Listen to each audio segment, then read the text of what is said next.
1848-1849-es forradalom és szabadságharc 178. évfordulója alkalmából rendezett városi megemlékezésen. Megkérem Önöket, hogy énekeljük el közösen a himnuszt a Szentőrinci Ifjúsági Fúvózenekar kíséretével.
Mai megemlékezésünkön külön köszöntöm Vörös Sára asszonyt, Szentőrincváros polgármesterét, Máj Gábor urat, Szentőrincváros alpolgármesterét, dr. Tóth Sándor urat, a Szentőrinci Közös Önkormányzati Hivatal jegyzőjét, dr. Patacsi Evelin asszonyt, a Baranya vármegyei kormányhivatal járási hivatalvezetőjét, a képviselőtestület tagjait, a nemzetiségi önkormányzatok és a civil szervezetek képviselőit, az intézmények vezetőit és képviselőit, és a megemlékezésen megjelent valamennyi résztvevőt. Elsőként Taksonyi József március 15 című versét hallhatjuk Szabó Hanna, a Szentőrinci Általános Iskola és Alapfokú Művészeti Iskola 7. osztályos tanulójának előadásában. Taksonyi József, március 15-e. Tavaszra álmodom, fényes napsugárról, a dicső szabadság fölkelt hajnaláról. Március 15, üdvözöllek téged, dicső szép múltadba, lelkem is betéved. Ott vagyok, hol feljött a hajnal, csatára szólító, riadóval, dallal. Talpra magyar hangzott, és a magyar talpon győzni vagy meghalni a szentséges harcon. Kard lett a bilincsből, fényes acélszabja, az ellenségnek a végórát szabja. Kard lett a bilincsből, és a kardból villan, mennköveket szóraz az ellenség salján. Tágas harcmezőin a had istenének, egy szívvel áldoznak az ifjak és a vének. Fiatal férj megvált síró hitveséül, s emelte a kardot, amerre sötétült. A dicső szabadság, aranyos szabadság, életüket, vérüket népek érted adják. Mégis olyan vagy te, mint a zengő hajnal, mely sötétből kelsz kitűnő virodattal. Szabadság, igazán, ha eljönnél végre, vérünkkel festenénk utat fel az égre. Megmondanék ott fent az ég Istenének, a csillagok közé fogadjon be téged. Tavaszra álmodom, fényes napsugárral, a dicső szabadság fölkelt hajnalára. Ragyog fel, ó, te dicső hajnal, s tündökölj az égem örök virodattal. Szabó Hanna szavalatát hallhattuk, a Hanna felkészítő tanára Hardy Ildikó volt. A következő percekben tisztelettel felkérem Vörös Sára asszonyt, Szentőrincváros polgármesterét ünnepi beszédének megtartására. Tisztelt ünneplő szentőrinciek, kedves fiatalok, kedves vendégeink! Szeretettel és tisztelettel köszöntöm Önöket itt Szentőrincen, a forradalmi emlékműnél, ahol ma együtt emlékezünk a magyar történelem egyik legnemesebb pillanatára. Március 15-e nem csupán egy dátum a naptárban, nem csupán egy történelmi esemény évfordulója. Március 15-e a magyar szabadság szimbóluma. Az a nap, amikor egy nemzet kimondta, saját sorsáról maga kíván dönteni. 1848 tavaszán Európa szerte forradalmak robbantak ki. Párizsban, Bécsben, Milánóban és Berlinben is változást követeltek az emberek. De a magyar forradalom különleges volt. Nem rabolni akart, nem rombolni, hanem építeni. Nem gyűlöletből született, hanem a szabadság és a nemzeti felemelkedés vágyából. A pesti ifjak, élükön Petőfi Sándorral, Jókai Mórral, Vasvári Pállal egy márciusi napon elindultak, hogy felrázzák az országot. A Pilvax kávéházból indultak, de gondolataik hamar eljutottak az egész nemzethez. A Landerer és Hekenász nyomdában kinyomtatták a 12 pontot és a nemzeti dalt, és ezzel elindult egy olyan folyamat, amely örökre megváltoztatta Magyarország történelmét. Azon a napon nem volt internet, nem volt közösségi média, nem volt gyors híráramlás. Mégis néhány óra alatt egész Pest megmozdult. Az emberek megérezték, hogy történelmi pillanat születik. A szabadság gondolata gyorsabban terjedt, mint bármilyen hír. És mi több, mint másfél évszázaddal később itt állunk Szentlőrincen, és feltehetjük a kérdést, mit üzen nekünk ma 1848? A válasz talán egyszerűbb, mint gondolnánk. A szabadság nem egy egyszer megszerzett állapot. A szabadság mindig feladat is, a szabadság felelősség. 1848 hősei nem tökéletes világban éltek. Akkor is voltak viták, különböző vélemények, eltérő érdekek. De volt egy közös cél, hogy Magyarország szabad, fejlődő és méltó ország legyen. És ha körbenézünk a Magyarországon, vagy akár itt, Baranyában, Pécs, Siklós, Szigetvár, vagy éppen Szentlőrinc közösségeiben, akkor azt látjuk, hogy a történelem nagy kérdései ma is velünk vannak. Hogyan építünk erős közösségeket? Hogyan adjunk jövőt a fiataloknak? Hogyan őrizzük meg értékeinket egy gyorsan változó világban? A válasz ugyanaz, mint 1848-ban. Közösséggel, bátorsággal, hittel.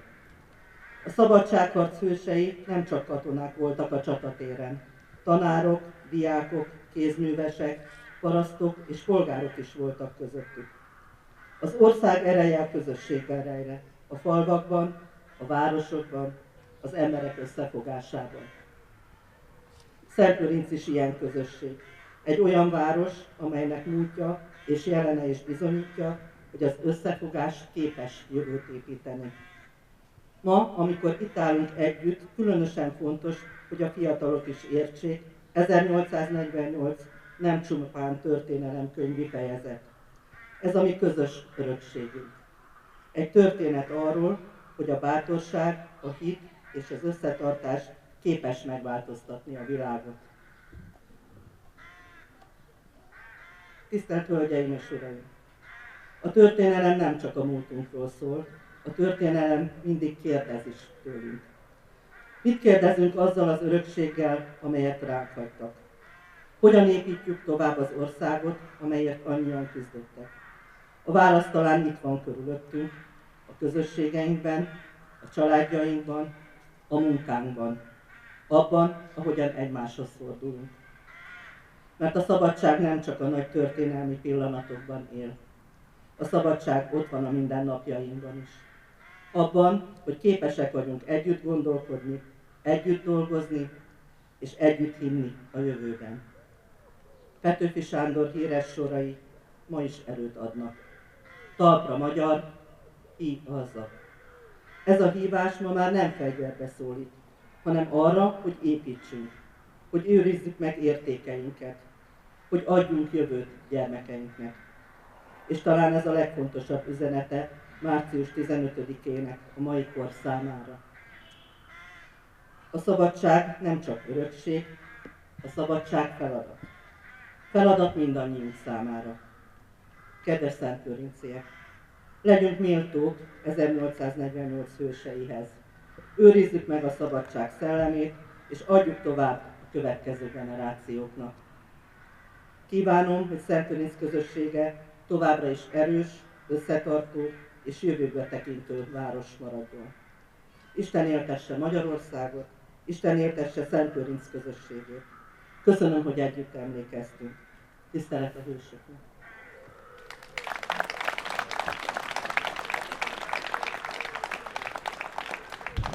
Köszönjük szépen polgármester asszony megemlékező gondolatait.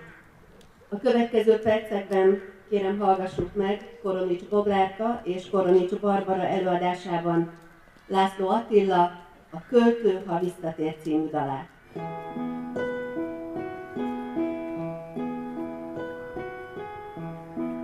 Európa közepén élt valahol egy nép, hol felszántva határ, hol végtelen az ég.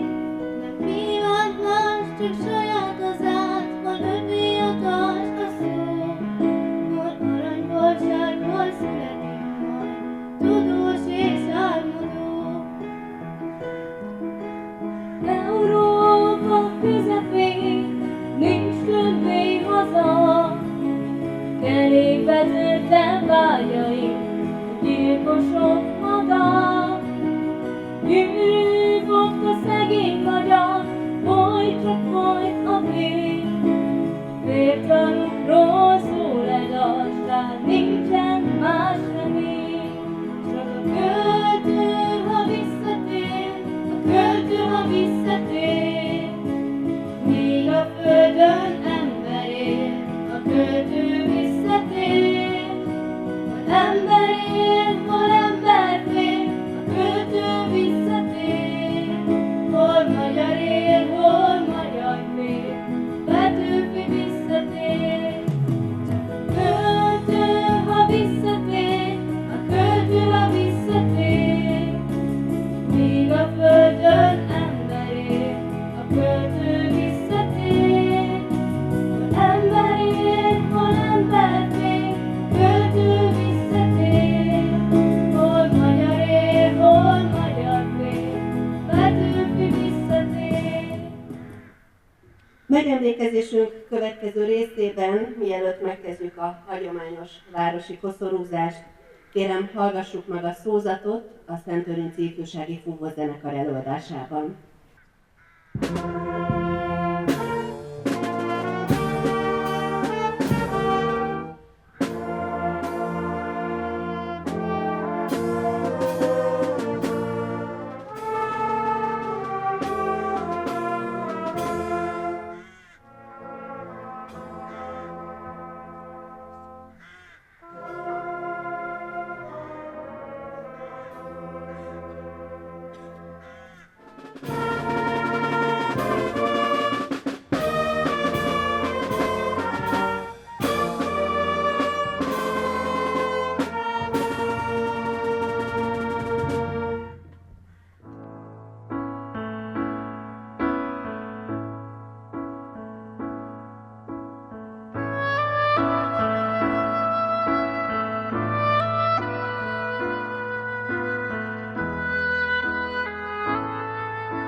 Kettő kell nekem. Szabadság, szerelem, e kettő kell nekem. Szerelmemért föláldozom az életet, szabadságért föláldozom szerelmemet. Szabadság, szerelem, e kettő kell nekem. Szabadság, szerelem, e kettő kell nekem.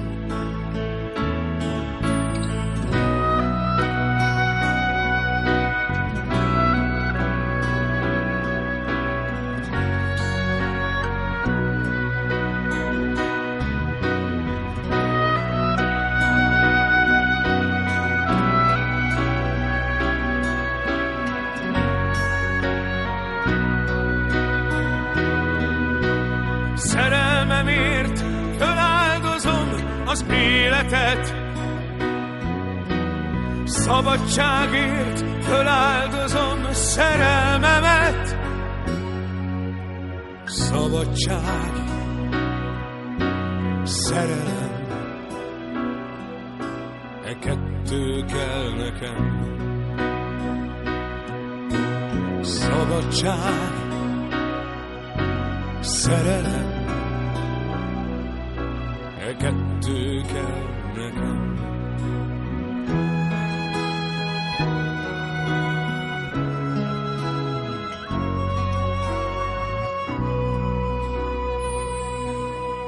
Szerelmemért föláldozom az életet,